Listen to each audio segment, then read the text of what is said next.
नमस्कार, मेरा भारत मेरी संस्कृति चैनल पे आप सभी दर्शकों का स्वागत है। मैं हूं घनश्याम पंत।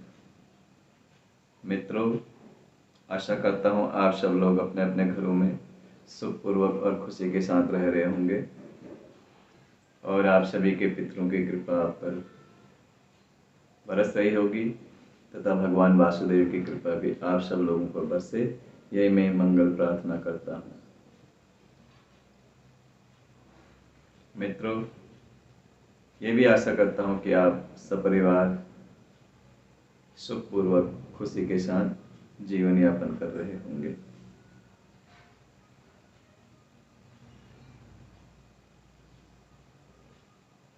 जैसा कि आप सब लोग जानते हैं, पितृपक्ष चल रहा है और आज शुक्रवार है तथा पितृपक्ष की त्रयोदशी तिथि है।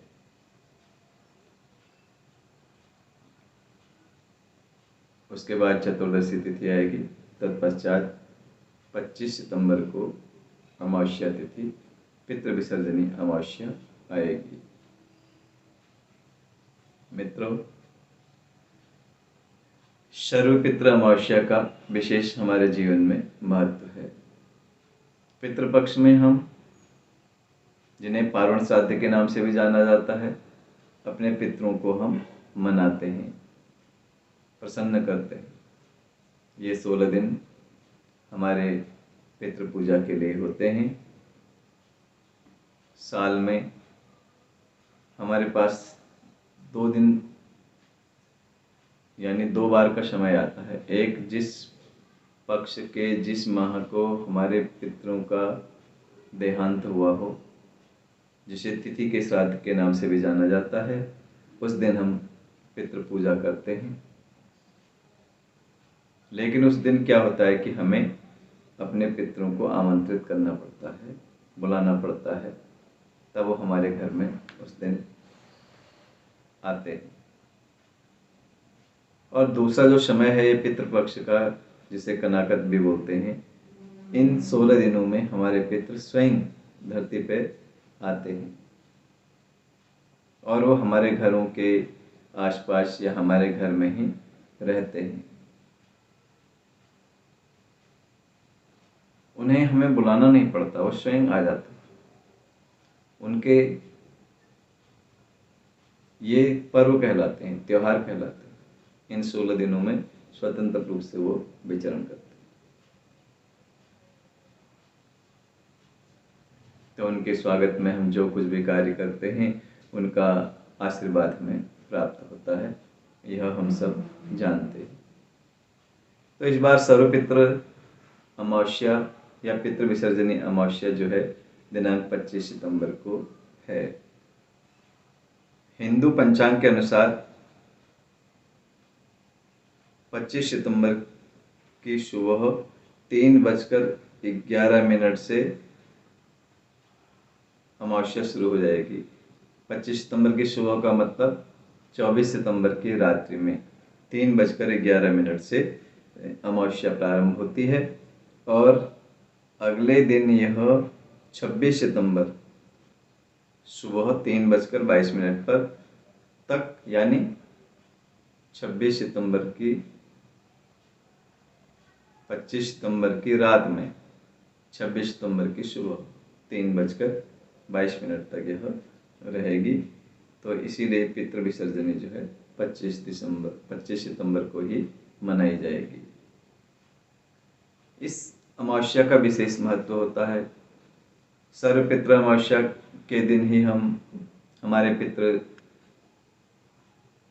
हमारे पास से स्वर्गलोक की ओर प्रस्थान करने लगते हैं। तो इस अमावस्या का जो विशेष महत्व है, इस दिन सूर्य और चंद्रमा एक ही राशि में होते हैं। सूर्य पिता के कारक होते हैं और चंद्रमा माता जी के कारक होते हैं। तो एक ही राशि में होने से उनका उस दिन अगर हम पूजन करते हैं, दान पुण्य करते हैं, उनके निमित्त का किसी की सहायता करते हैं, किसी को भोजन कराते हैं, तो वो हमसे प्रसन्न होते हैं। इस दिन किया गया श्राद्ध, तर्पण और पिंडदान हमारे पितरों की आत्मा को तृप्त करता है और उनका आशीर्वाद हमें प्राप्त होता है। यह हम सब लोग जानते हैं। तो इसलिए हम सभी को इस दिन अपने पितरों के निमित्त तर्पण करना चाहिए, देव तर्पण करना चाहिए, ऋषि तर्पण करना चाहिए तथा पितृ तर्पण करना चाहिए, जिससे हमारे देवता भी और हमारे ऋषि मुनिगण और हमारे पितृ सब हमसे संतुष्ट रहें, प्रसन्न रहें, उनकी कृपा हमारे परिवार पर बनी रहे। ऐसी कामना को लेकर के हम अपने पितरों का स्वागत एवं पूजन जरूर करें। अगर किसी का श्राद्ध छूट गया हो, किसी भी कारण से छूट सकता है, समय न होने के कारण छूट जाता है, नातक होने से छूट जाता है, सूतक होने से छूट जाता है, तो उस दिन के श्राद्ध को हम अमावस्या के दिन कर सकते हैं। वेद शास्त्रों में हमें अवसर प्रदान किया गया है। वैसे तो जिस व्यक्ति की तिथि हमें मालूम न हो, अज्ञात तिथि वालों का ही श्राद्ध अमावस्या के दिन किया जाता है, या जिसकी तिथि ही अमावस्या है उसी का श्राद्ध अमावस्या के दिन किया जाता है। लेकिन श्राद्ध में वेद पुराणों ने हमें यह सुविधा भी दे रखी है कि यदि किसी कारण से हमारा श्राद्ध छूट जाता है तो उसे हम अमावस्या के दिन कर सकते हैं।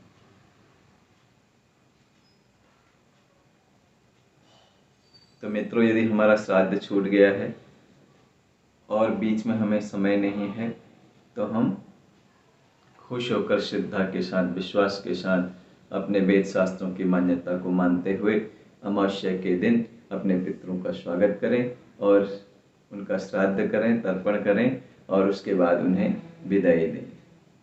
यह हमारा सौभाग्य है कि हमें वेद शास्त्रों के द्वारा बहुत सारी सुविधाएं भी प्रदान की गई हैं।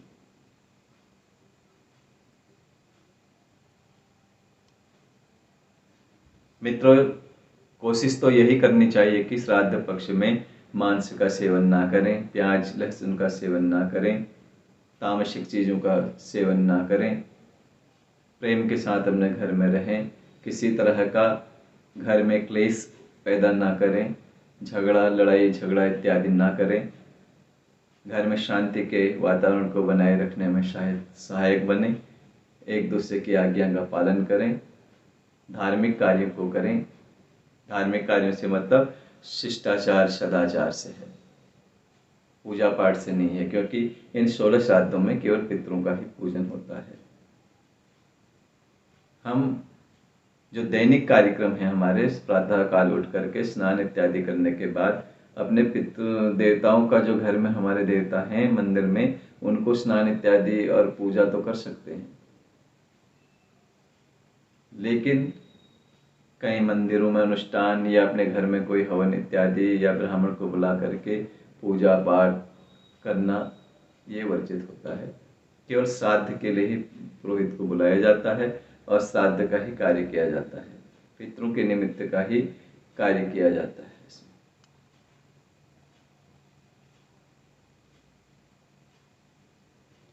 आशा है कि आप मेरी बात को समझ रहे होंगे या समझने की कोशिश जरूर कर रहे होंगे।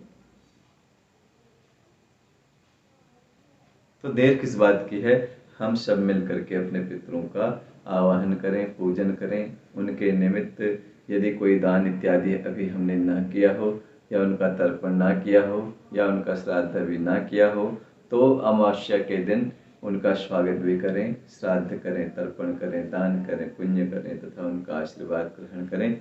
साथ ही कुत्ता, बिल्ली, गाय, चींटी, इन सब को, ब्राह्मणों को भोजन इत्यादि का दान भी अवश्य करें। इससे क्या होता है कि हमारे पितृ तृप्त होते हैं, प्रसन्न होते हैं, खुश होते हैं और हमें आशीर्वाद देते हैं। कई लोग प्रश्न करते हैं कि एक दिन पितरों को खिलाने से क्या सब कुछ हमें प्राप्त हो जाएगा, या एक दिन हम उन्हें खिलाते हैं उनको प्राप्त होता भी है कि नहीं है। तो मित्रों, मैं आपसे ये कहना चाहता हूँ कि एक दिन से मतलब कुछ नहीं है। हमारा जो इस मृत्युलोक का 1 वर्ष का टाइम है, यानी 365 दिन, ये 1 वर्ष हमारे पितरों का 1 दिन होता है। हमारे 365 दिन यानी 1 साल हमारे पितरों का 1 दिन होता है। तो हम अगर 365 दिन भी खिलाते हैं तो उनके लिए तो वह 1 ही दिन के समान है। यदि हम 1 दिन खिलाते हैं तो भी उनका वो 1 दिन काउंट हो जाता है, तो उनको प्राप्त हो जाता है। क्यों नहीं होगा? क्योंकि हम उन्हें उनके दिन में ही खिला रहे हैं, स्वागत करते हैं, उनके निमित्त का पूजन कर रहे हैं, उनको आवाहन कर रहे हैं। उन्हें ये सब चीज़ें अवश्य ही प्राप्त होंगी।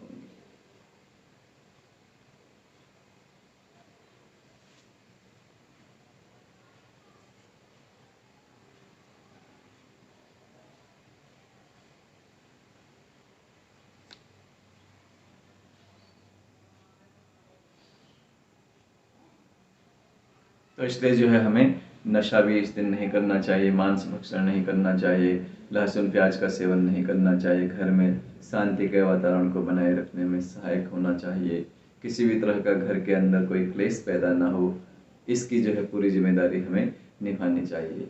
तभी हमारे पितृ हमसे प्रसन्न होते हैं। तो आइए हम सब मिल करके अपने घर के माहौल को शांत करें, अपने पितरों का पूजन करें और अपने जन्म को सफल बनाएं। क्योंकि श्राद्ध करने के बाद हमारे वेद शास्त्रों में जब हम क्षमा याचना पितरों से करते हैं तो उसमें एक बात कही गई है कि मेरा जन्म सफल हुआ, मेरी तपस्या सफल हुई, मेरे गोत्र के पितृ मेरे द्वारा आज अनुग्रहित हुए। अपने पितरों को दान करने से, अक्षय दान करने से हमारे घर का क्लेश दूर होता है। ये सब बातें जो है हमारे शास्त्रों में बताई गई हैं, तो इसका पालन करते हुए हमें अपने कार्यों को करना चाहिए। तो प्रेम के साथ हम सब लोग अपने अपने पितरों का पूजन करें। इन्हीं मंगल कामनाओं के साथ आप सबको बधाई भी देता हूँ कि इसके बाद जो है नवरात्रि आने वाली हैं, तो नवरात्रि की बधाई और साथ ही अपने पितृ विसर्जन करने के लिए आप सबको बहुत बहुत धन्यवाद भी देता हूँ और ईश्वर से प्रार्थना करता हूँ कि आप सब लोग खुश रहें, सुखी रहें, स्वस्थ रहें और मस्त रहें। और इस जो यह आश्विन मास का समय है बहुत ही तपस्या करने वाला समय है। हमने 15 दिन अपने पितरों के लिए और उसके बाद अपने 15 दिन माता जगदम्बा के स्वागत के लिए निकालने हैं। तो यह बहुत ही तपस्या करने का, साधना करने का माह भी है। तो इस माह में हम अपने आप को साधें और ईश्वर की कृपा प्राप्त करने से पहले अपने पितरों की कृपा व आशीर्वाद प्राप्त करें। आज के लिए इतना ही। बहुत बहुत धन्यवाद। आप लोग इस चैनल से यदि जुड़े हुए हैं तो इसको लाइक और शेयर करें, और यदि इस चैनल से पहली बार जुड़ रहे हैं तो इसे सब्सक्राइब अवश्य करें और अपने चाहने वाले लोगों तक प्रचार व प्रसार करने में सहायक बने। आज के लिए इतना ही। नमस्कार, धन्यवाद।